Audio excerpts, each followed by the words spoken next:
يشهد بما أنزل إليك أنزله بعلمه. Assalamualaikum warahmatullahi wabarakatuh. Innal hamdalillah nahmaduhu wa nasta'inuhu wa nastaghfiruh wa na'udzu bihi min shururi anfusina wa min sayyiati a'malina. May yahdihillahu fala mudilla lahu wa may yudlil fala hadiyalah.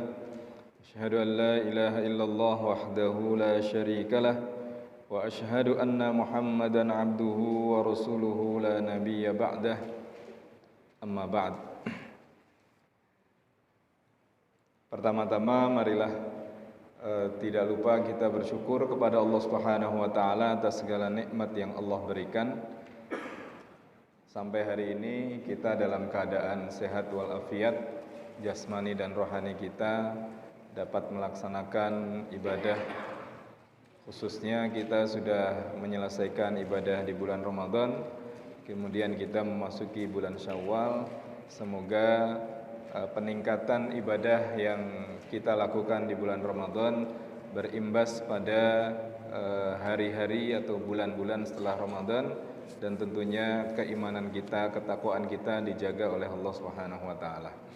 Kemudian salawat dan salam kita sampaikan kepada suri tauladan kita Nabi Agung Muhammad sallallahu alaihi wasallam, kepada para sahabat, keluarga dan seluruh pengikutnya.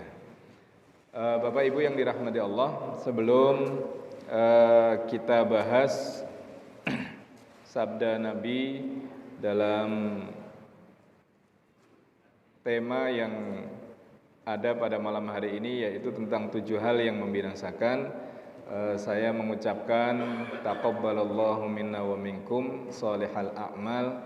Semoga Allah Subhanahu wa taala menerima amal ibadah kita di bulan Ramadan dan kita menjadi manusia yang bertakwa. Tentunya ketakwaan yang insyaallah akan kita bawa menghadap Allah sebagai bekal kita menghadap Allah, dan tentunya ketakwaan yang hakiki, ketakwaan yang sebenar-benarnya.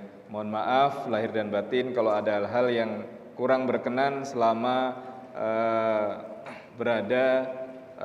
selama kebersamaan kita di masjid yang kita cintai ini. Mohon maaf juga baru pekan ini bisa insyaallah melanjutkan kajian kita. Pekan kemarin masih belum bisa, dan insyaallah pekan ini kita akan melanjutkan pembahasan kita. Kita menyelami hadis atau sabda Rasulullah SAW, dan semoga memberikan pencerahan, kemudian memberikan pengaruh dalam kehidupan kita. Kita berusaha untuk menjadi lebih baik lagi sesuai dengan arahan dari Rasulullah SAW. Bapak Ibu yang dirahmati Allah, tema kita yaitu 7 hal yang membinasakan. Tema ini diambil dari potongan hadis itu sendiri. Baik, kita baca hadisnya, kemudian artinya, dan kemudian sedikit penjelasan tentang beberapa poin pada atau yang terdapat di dalam hadis ini. Bismillahirrahmanirrahim. An Abi Hurairah radhiyallahu anhu anin Nabi sallallahu alaihi wasallam qala ijtanibus sab'al mubiqati. Qalu ya Rasulullah wa ma hunna? Qala asyirku billah was-sihru wa qatlun nafsil lati harramallahu illa bil haqq wa aklur riba wa aklu malil yatim wa tawalli yaumaz zahfi wa qadful muhsanatil mu'minatil ghafilat. Yang artinya, hadis ini diriwayatkan dari sahabat Abu Hurairah radhiyallahu anhu dari Nabi Muhammad sallallahu alaihi wasallam. Beliau bersabda, jauhilah 7 dosa yang membinasakan. Ijtanibu as-sab'al mubiqat. Jauhilah 7 hal atau 7 dosa yang membinasakan. Mereka bertanya, "Wahai Rasulullah, apa saja dosa yang membinasakan itu?" Beliau menjawab, syirik kepada Allah, sihir, membunuh jiwa atau membunuh yang haram untuk dibunuh kecuali lewat jalan yang benar, makan riba, makan harta anak yatim, lari dari medan perang, dan yang ketujuh adalah qadzaf, yaitu menuduh dengan tuduhan zina terhadap perempuan yang menjaga diri, yang beriman, yang lengah dari perbuatan keji. Hadis riwayat Bukhari dan Muslim. Bapak Ibu yang dirahmati Allah, dalam sabdanya atau dalam hadis ini Nabi menjelaskan tentang 7 dosa al-mubiqat, 7 dosa yang membinasakan. Maka kemudian ini diartikan sebagai 7 dosa besar. Jadi 7 dosa besar. Apa ada dosa yang tidak membinasakan? Semua dosa itu membinasakan. Cuma ada yang efeknya itu lebih terasa di akhirat, ada yang efeknya itu kemudian sudah terasa di dunia. Kemudian dalam hadis ini Rasulullah menyampaikan 7. Bukan berarti sebagaimana yang sering kita bahas dan tema besar dari kajian ini, dari pembagian 2, 3 dan seterusnya sampai 7. 7 ini bukan pembatasan. Jadi 7 ini hanya yang Nabi sampaikan di dalam riwayat ini. Karena seperti uququl walidain, jadi durhaka kepada orang tua tidak masuk. Padahal durhaka terhadap orang tua bagian dari dosa besar. Ya. Dalam hadis ini Rasulullah hanya menyampaikan 7. Jadi 7 dosa yang kemudian akan membinasakan. Khususnya membinasakan orang yang melakukan itu di akhirat nanti. Meskipun kemudian juga ada dampak yang muncul ketika mereka lakukan itu dalam kehidupan di dunia. Apa saja 7 dosa yang membinasakan itu atau 7 dosa besar itu? Tentunya ini yang pertama yang saya rasa tidak ada yang tidak sepakat. Semua sepakat. Yang pertama adalah asyirku billah. Syirik atau dosa syirik, menyekutukan Allah, menyembah selain Allah. Jadi melakukan penyembahan selain Allah. Maka membuat tandingan-tandingan dalam hal peribadatan. Karena ini di dalam Al-Quran, dalam surat An-Nisa ayat 48, itu Allah sampaikan, innallaha la yaghfiru an yushraka bihi wa yaghfiru ma duna dzalika liman yasha.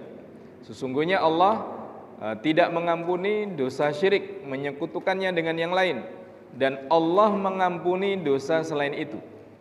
Liman yasha, bagi mereka yang Allah kehendaki. Yang pertama ini Bapak Ibu yang dirahmati Allah, tentunya patut menjadi perhatian kita bersama. Meskipun para ulama kemudian membagi dosa syirik ini ada 2, yaitu dosa syirik akbar dan asghar. Dosa syirik akbar yaitu dosa syirik besar yang memang kemudian tidak Allah ampuni kecuali bertaubat dengan taubatan nasuha, yaitu menyembah selain Allah. Jadi menyembah selain Allah kalau itu dilakukan maka sudah masuk dalam kategori dosa syirik. Selain daripada itu banyak hal-hal yang mendekatkan pada syirik akbar ini. Maka ada yang istilahnya syirik kecil.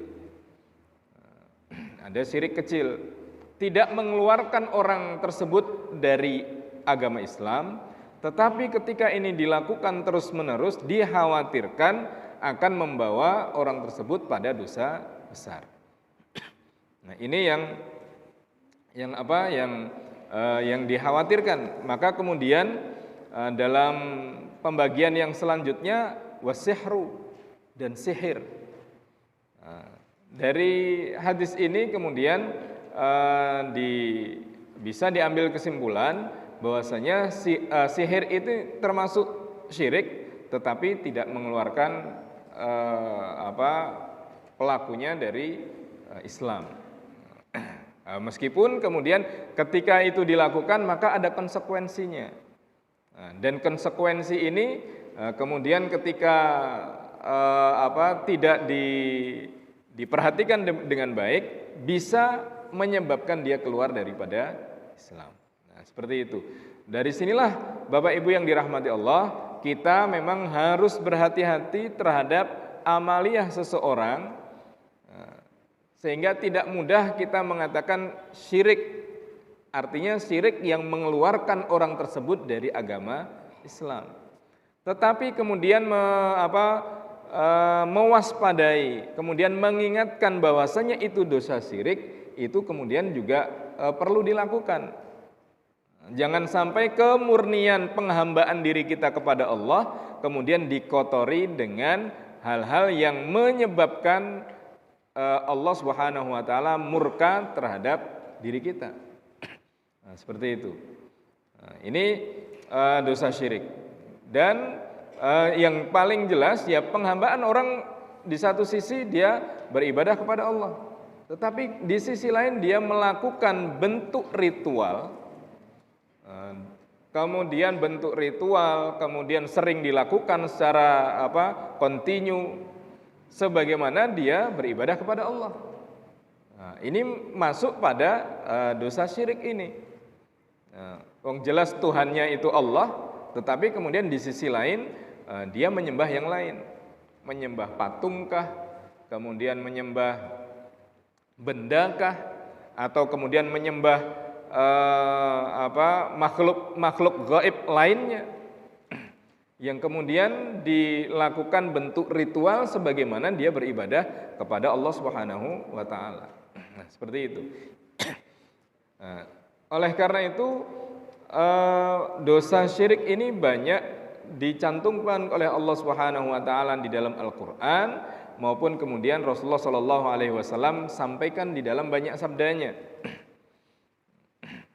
Bahkan Bapak Ibu yang dirahmati Allah, kita sebagai orang tua, salah satu perhatian pendidikan kita terhadap anak-anak, salah satu yang memang perlu ditanamkan adalah masalah tauhid, masalah akidah, masalah keyakinan, agar tidak terjerumus kepada dosa syirik ini. Nah, sebagaimana wasiat Luqman, kan gitu dalam surat Luqman itu. Ya bunayya la tusyrik billah. Wahai anakku, jangan engkau menyekutukan Allah. Kemudian di dalam Al-Qur'an wa'budullaha wa la tusyriku bihi syai'an. Beribadahlah kepada Allah dan jangan menyekutukan Allah dengan yang lain. Dalam sebuah persaksian yang selalu kita baca, inna sholati wa nusuki wa mahyaya wa mamati lillahi rabbil alamin. Lanjutannya, la syarika lahu. Karena boleh jadi orang yang mengatakan sholatku, ibadahku untuk Allah, tetapi dia melakukan perbuatan syirik atau yang mengarah kepada syirik akbar tersebut. Maka memurnikan tauhid, memurnikan keimanan kita, kemudian menghilangkan kerak-kerak yang menyebabkan kita percaya kepada selain Allah, nah itu harus selalu dilakukan. Terutama dalam penanaman hal tersebut terhadap anak-anak kita. Kalau ini ditanamkan dengan baik, maka hal inilah yang kemudian menjadikan seseorang itu akan bertahan dalam kehidupan ini meskipun goncangannya, kemudian ujiannya, musibahnya begitu kuat. Dia diuji oleh Allah dengan berbagai macam apapun, dia akan ridho dengan ujian tersebut. Dia akan bertahan dengan ujian itu. Dia tidak akan lari. Sakit, kemudian rezeki, ini kadang-kadang menjadikan seseorang itu tidak rasional. Dia menyembah Allah tapi kemudian putus asa ketika sakitnya tidak kunjung sembuh, ketika rezekinya tidak kunjung lancar. Akhirnya dia menggunakan jalan yang lain. Apakah paranormal, ataukah kemudian kedukun, ataukah kemudian percaya dengan ramalan. Nah, ini ketika ini dipercayai, lama kelamaan dikhawatirkan masuk terjerumus ke dalam kemusyrikan atau perbuatan yang mengeluarkan dia dari agama ini. Memang Bapak Ibu yang dirahmati Allah, mungkin tidak ada orang yang memvonis, oh Anda ini musyrik, Anda keluar dari agama. Mungkin tidak ada. Tapi perbuatan kitalah yang nanti ketika di hadapan Allah itu kemudian dikatakan Anda telah melakukan perbuatan syirik. Kalau yang kita diingatkan di dunia, alhamdulillah ada yang mengingatkan. Kalau tidak ada yang mengingatkan dan kita merasa bahwasanya itu bukan perbuatan syirik, tetapi itu kemudian dikatakan oleh Allah sebagai perbuatan syirik, naudzubillah min dzalik. Siapa yang akan memberikan pertolongan kita di hadapan atau di pengadilan Allah Subhanahu wa taala? Kan begitu. Maka Rasulullah sallallahu alaihi wasallam mengajarkan kepada kita sebuah doa. Allahumma inni a'udzubika min an usyrika bika syai'an na'lamu wa nastaghfiruka lima la na'lamu. Allahumma inna na'udzubika min an nusyrika bika syai'an na'lamuhu. Ya Allah, kami berlindung kepadamu dari menyekutukanmu dengan sesuatu yang kami ketahui. Kita berlindung kepada Allah, kita tahu itu perbuatan syirik, kemudian kita lakukan. Kita berlindung kepada Allah agar kita tidak melakukan itu.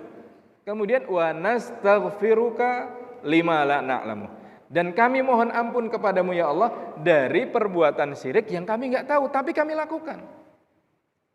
Artinya doa itu mengajarkan kepada kita agar Allah memberikan petunjuk kepada kita itu perbuatan baik atau perbuatan buruk.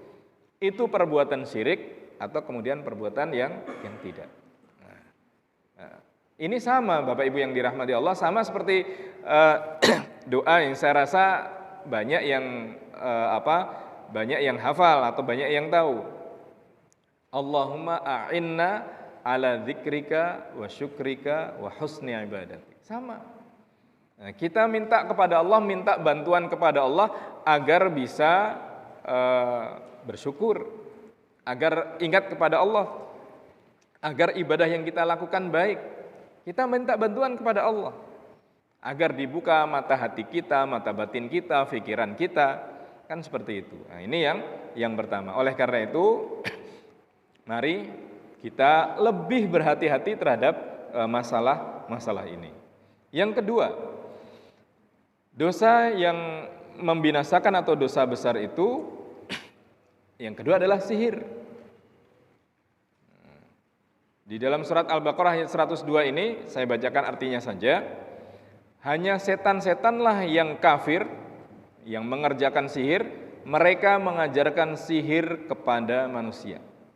Artinya ayat ini menjelaskan bentuk sihir apapun itu pasti menggunakan bantuan setan.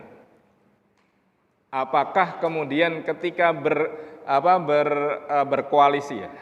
Sekarang 2024 istilahnya berkoalisi. Jadi berdamai, berteman dengan setan ini dengan sarana yang baik atau dengan sarana yang tidak baik. Dan mohon maaf, saya pernah merasakan hal ini. Dulu ketika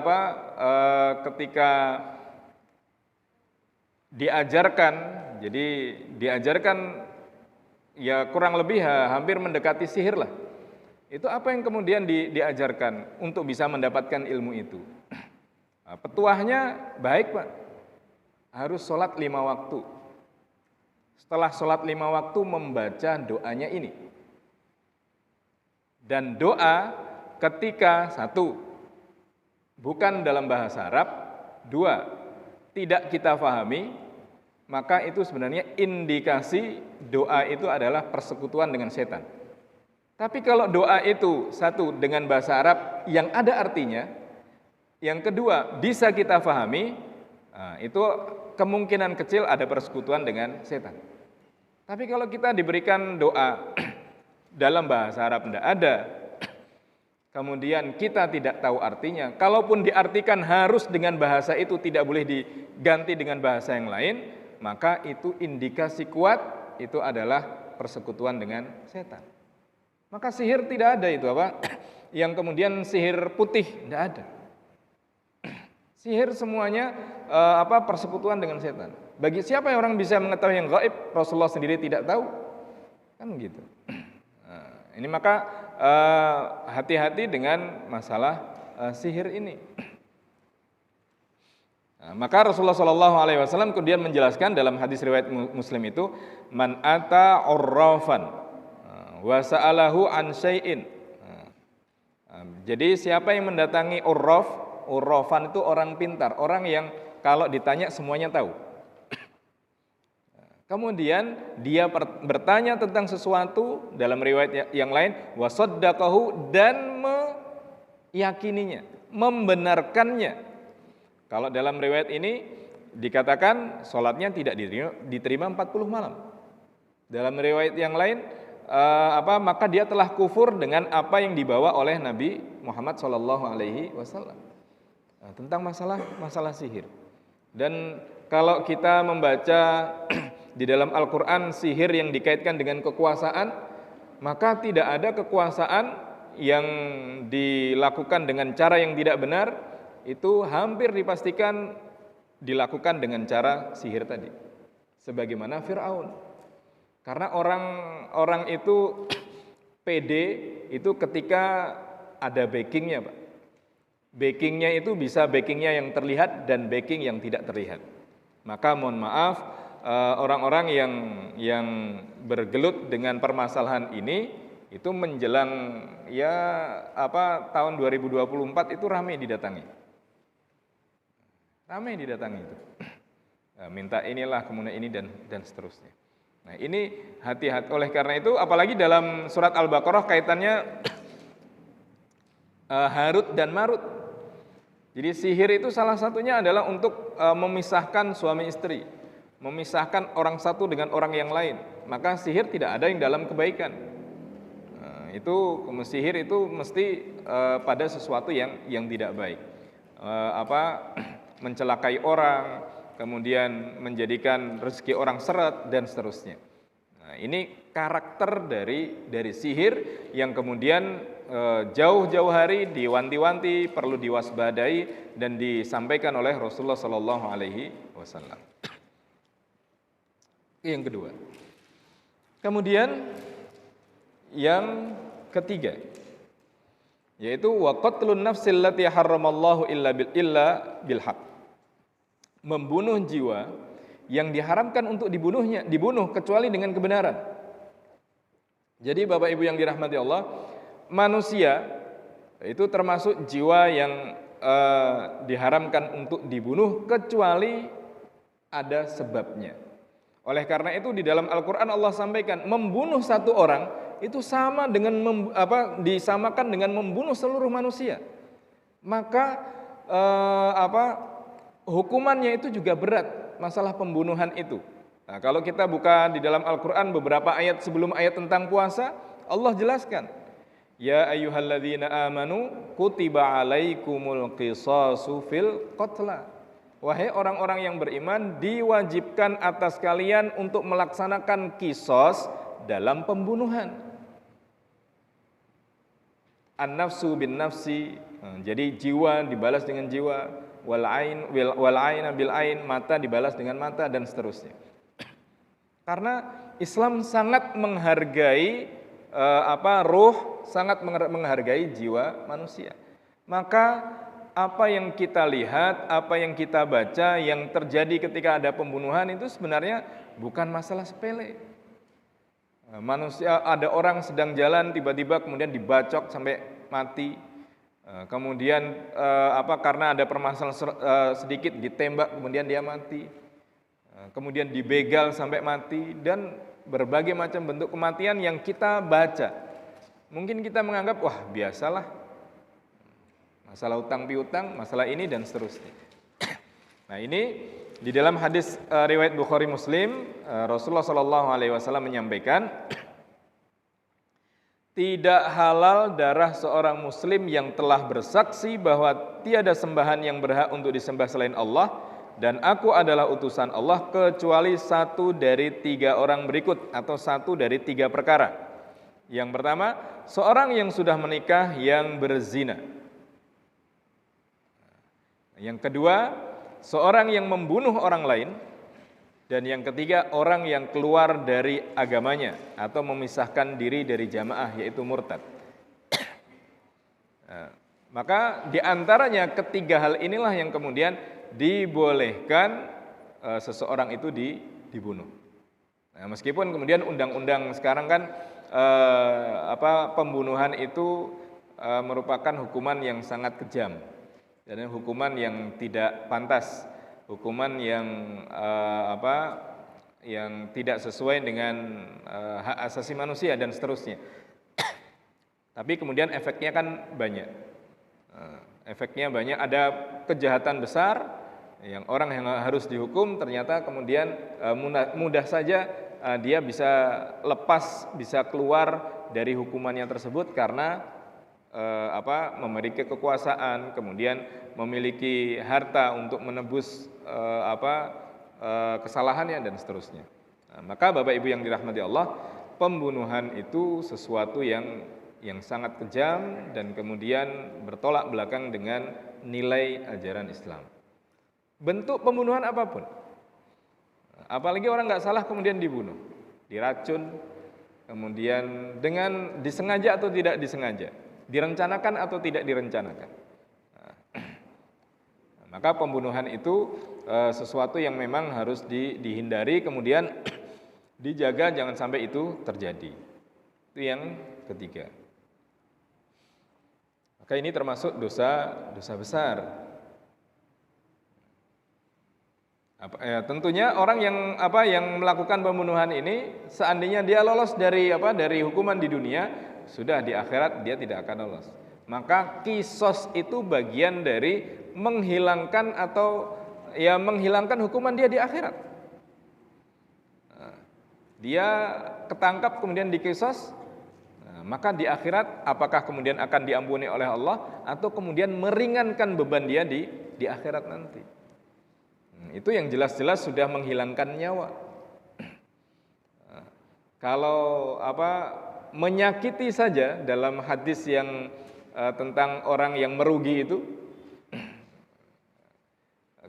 ketika Rasulullah SAW menyampaikan atadruna manil muflis, apakah kalian tahu orang yang merugi? Sahabat menjawab, malla dirhamalahu wala mata, orang yang tidak punya harta, tidak punya perhiasan. Orang yang sebelumnya punya kemudian menjadi tidak punya. Rasulullah tidak menyalahkan, tetapi kemudian Rasulullah ingin membawa pemahaman itu pada pemahaman akhirat.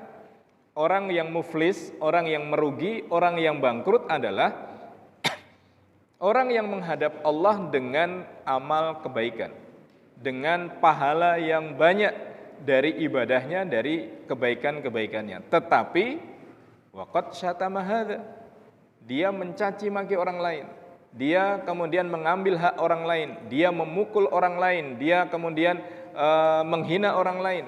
Maka kemudian kebaikan dosa-dosa orang itu kemudian ditimpakan kepada orang ini, atau kemudian pahalanya diberikan kepada orang yang dihinanya sampai kemudian habis. Itu artinya kebaikan yang kita dapatkan dari ibadah itu harus kita iringi dengan kebaikan sosial kita. Tidak mencaci maki, menghargai orang lain, dan seterusnya. Apalagi kemudian sampai menghilangkan nyawa. Tentunya balasannya di hadapan Allah itu begitu kuat. Kemudian yang keempat, Bapak Ibu yang dirahmati Allah, yang keempat adalah wa aklur riba, makan dari riba. Riba ini di dalam Al-Qur'an Allah sampaikan wa ahallallahul bai'a wa harrama ar-riba. Allah menghalalkan jual beli dan mengharamkan riba. Artinya kalau kita ingin dapat uang, maka salah satu sarananya adalah jual beli. Bukan dengan mendapatkan keuntungan dari hutang. Itu kan meskipun riba tidak hanya dari masalah hutang piutang, tapi ada dalam bentuk yang lain. Maka kalau hutang itu kemudian menjadi mata pencaharian, dia punya uang banyak, kemudian dengan uangnya itu dia jual beli dengan bentuk hutang, maka masuk dalam kategori riba. Nah, ini meskipun permasalahan riba ini sangat kompleks karena ini kemudian menjadi salah satu bentuk mata pencaharian yang formal ya, seperti dalam bentuk apakah itu perbankan ataukah kemudian dalam lembaga keuangan apapun, permasalahan menjadi sangat kompleks. Memang tidak mudah kemudian kita berbicara masalah riba ini kemudian hitam dan putih. Ada banyak hal yang mengiringi permasalahan riba. Seandainya kita masih bergelut kemudian masih berinteraksi dengan riba ini dan kemudian tidak bisa dihindari, salah satu yang perlu kita lakukan ya kita minta ampun kepada Allah Subhanahu wa taala sementara, ataukah ini yang bisa kita lakukan, kemudian minta dijauhkan oleh Allah, diberikan petunjuk oleh Allah Subhanahu wa taala. Karena ya itu tadi masalah perekonomian tidak bisa dilepaskan dari ini. Ya, ini terkait dengan masalah riba. Dan di sini Rasulullah SAW menyampaikan dengan cukup keras ya, bahwasanya Rasulullah SAW melaknat pemakan riba, orang yang menyuruh makan riba, juru tulisnya dan bahkan saksi-saksinya. Beliau bersabda mereka semuanya sama dalam posisi yang sama. Ini yang keempat. Kemudian yang selanjutnya adalah wa aklu malil yatim, makan harta anak yatim. Bapak Ibu yang dirahmati Allah, kalau kita ingat kisah Nabi Musa alaihissalam dengan Nabi Khidir, ketika dalam perjalanan sampai akhirnya kemudian di suatu tempat mereka berdua melihat ada sebuah rumah yang rusak, kemudian diperbaiki. Apa kata Nabi Musa? Anda kan bisa minta, mereka itu kan haus, kelaparan, minta makan pada masyarakat yang ada di situ, tidak diberi. Tapi begitu melihat ada rumah rusak, malah dibangun. Maka Nabi Musa mengatakan, Anda kan bisa mengambil upah dari ini. Maka kata Nabi Khidir, kan sudah saya kasih tahu, Anda harus diam. Anda tidak tahu.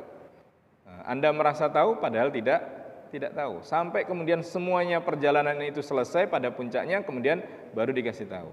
Ketahuilah bahwasanya kenapa saya membangun rumah itu atau membangun bangunan itu, karena di bangunan itu ada harta anak yatim yang suatu saat mereka akan menggalinya atau kemudian mendapatkan harta itu untuk kehidupan mereka. Dan ini menjadi warning bagi semua yang mengelola apakah panti asuhan atau apapun yang terkait dengan anak yatim. Boleh makan dari apa yang mereka miliki, tapi secukupnya, bukan kemudian menguasai atau bahkan kemudian tidak memberikan hak harta tersebut terhadap anak yatim ini. Karena harta itu harusnya akan diberikan ketika mereka sudah sampai pada usia harta itu kemudian bisa mereka kelola sendiri. Sampai istilahnya itu sampai ke umur ar-rusyd, yaitu kematangan, matang, mampu untuk mengelola harta yang dititipkan. Itu. Maka memakan harta anak yatim dengan tidak ada kebutuhan itu termasuk dosa besar. Ya. Kemudian yang keenam Wa tawalli yaumaz zahfi. Lari dari medan perang. Mungkin kita tidak perang. Tetapi perlu kita mengetahui hal ini ketika dalam konteks peperangan itu tidak diperbolehkan lari dari peperangan kecuali beberapa hal. Mundur untuk menyusun kekuatan, kemudian mundur untuk nanti akan kembali lagi perang. Maka pada waktu itu Khalid bin Walid ketika perang Tabuk kalau tidak salah, ketika seluruh panglima umat Islam itu sudah syahid semua, akhirnya panglima perang dipegang oleh Khalid. Oleh Khalid, pasukan ini tidak diajak untuk perang, tetapi kemudian diselamatkan untuk bisa kembali ke Madinah dengan sisa-sisa yang ada. Maka begitu sampai di Madinah, orang-orang atau umat Islam pada waktu itu mereka mengatakan bahwasanya wahai Khalid dan pasukan Anda itu adalah farror, orang yang lari dari medan perang, yang takut menghadapi peperangan, takut menghadapi kematian. Dan itu menjadikan Khalid dan pasukannya umat Islam yang pulang dari perang itu nelongso. Perang, kemudian kalah, pulang sama di Madinah dicaci maki. Maka kemudian Rasulullah SAW datang, kemudian mengetahui apa yang terjadi, maka Nabi mengatakan mereka bukan farror, tetapi karror. Mereka bukan orang yang lari dari peperangan, tapi mereka adalah orang yang menyusun kekuatan kembali dan akan kembali lagi ke medan peperangan. Dan ini nanti akan terbukti ketika perang selanjutnya orang-orang Romawi itu kalah di medan perang oleh pasukan Khalid bin Walid. Maka lari dari medan perang ini menjadi dosa besar, kemudian menghinakan. Mungkin sekarang konteksnya bukan perang fisik, tapi banyak perang yang kita hadapi, perang melawan kemiskinan, perang melawan kebodohan. Bapak Ibu sekalian yang mengelola lembaga sosial dalam bentuk apapun, itu tidak boleh itu kemudian lari dari tanggung jawabnya. Wah, susah. Ternyata merubah orang, memahamkan orang susah. Kemudian ya sudahlah, ini saya tinggalkan. Nah, itu sebenarnya mungkin walaupun tidak sama persis, kita bisa mengambil hikmah dari ini. Ketika sudah berjuang, mari Bapak Ibu sekalian teruskan perjuangan itu, selalu minta kepada Allah, dan satu atau dua orang yang sadar itu lebih baik daripada kemudian kita tidak melakukan apapun. Maka Rasulullah SAW menyampaikan, li ayyahdiyallahu bika rajulan wahidan khairun minad dunya wa ma fiha. Karena dirimu orang lain mendapatkan hidayah meskipun satu orang, itu lebih baik daripada dunia dan seisinya. Namanya orang dari yang tidak baik kemudian sadar, oh itu sebuah kenikmatan luar biasa, Pak. Jamaah masjid ini biasanya 50, kok ketambahan 1 menjadi 51, 1 itu sebuah keberkahan. Jamaah mungkin hanya 10, tiba-tiba besoknya ada orang yang sadar menjadi 11, 1 orang ini dari ceramah yang bertahun-tahun, ada 1 orang itu masih tetap dikatakan baik. Karena majelis masjid dengan berbagai macam kegiatannya bisa menyadarkan orang meskipun hanya orang 1. Nah, kan begitu. Ini yang ke-6. Kemudian yang ke-7, nah ini Bapak Ibu yang dirahmati Allah, saya rasa ini juga real ya, yaitu wa qadhful muhsanat al-mu'minat al-ghafilat, yaitu dosa qadzaf, menuduh seorang muslimah melakukan perbuatan zina. Kalau tidak pasti ada seseorang melakukan perbuatan zina, maka kemudian jangan sekali-kali, jangan berani-berani melakukan tuduhan zina. Maka di dalam fikih itu dikatakan, bagaimana sih kemudian orang boleh melakukan tuduhan zina atau orang melihat orang perbuatan zina itu seperti pensil masuk ke botol. Nah, jadi kalau belum jelas dan itu ada saksinya Pak, nggak bisa satu orang. Meskipun kemudian pembahasan fikih itu sampai sekarang kan modern, pakai CCTV, kemudian di video, di foto. Apakah itu kemudian bisa menggantikan persaksian dua orang yang melihat perzinahan itu? Nah, itu pembahasan fikih ya. Nah, tapi paling tidak kalau tidak jelas jangan sekali-kali kemudian melakukan tuduhan itu. Konsekuensinya berat. Karena kalau tuduhan itu kemudian dibenarkan, diyakini, itu kalau sesuai dengan hukum Islam perempuan itu akan dirajam. Dan kemudian kalau di sanksi sosial kan ya berat. Wah, itu si A itu melakukan zina, si B melakukan zina. Itu sanksi sosialnya itu berat sekali. Dia dijauhi, tidak hanya orang itu yang dijauhi, keluarganya dijauhi, kemudian kerabatnya juga dijauhi, nama baiknya juga buruk, dan seterusnya. Maka tuduhan yang keji, di sini konteksnya muslimah, itu dihindari, kita berhati-hati, apalagi di zaman media sosial ini, kalau tidak jelas, kalau tidak pasti, jangan kemudian kita menyebarkan berita yang dilarang atau yang menyebabkan merugikan orang lain, menyebabkan keburukan dan hal-hal yang tidak baik lainnya. Bapak Ibu yang dirahmati Allah, saya rasa ini yang dapat kami sampaikan. Mohon maaf kalau ada hal-hal yang kurang berkenan. 7 dosa besar yang perlu kita hindari dan kita berhati-hati terhadap permasalahan ini. Semoga Allah Subhanahu wa taala melindungi kehidupan kita dan memberikan hidayah petunjuk sampai kita bertemu dengan Allah dalam keadaan iman Islam dan dalam keadaan husnul khotimah. Kurang lebihnya mohon maaf. Assalamualaikum warahmatullahi wabarakatuh.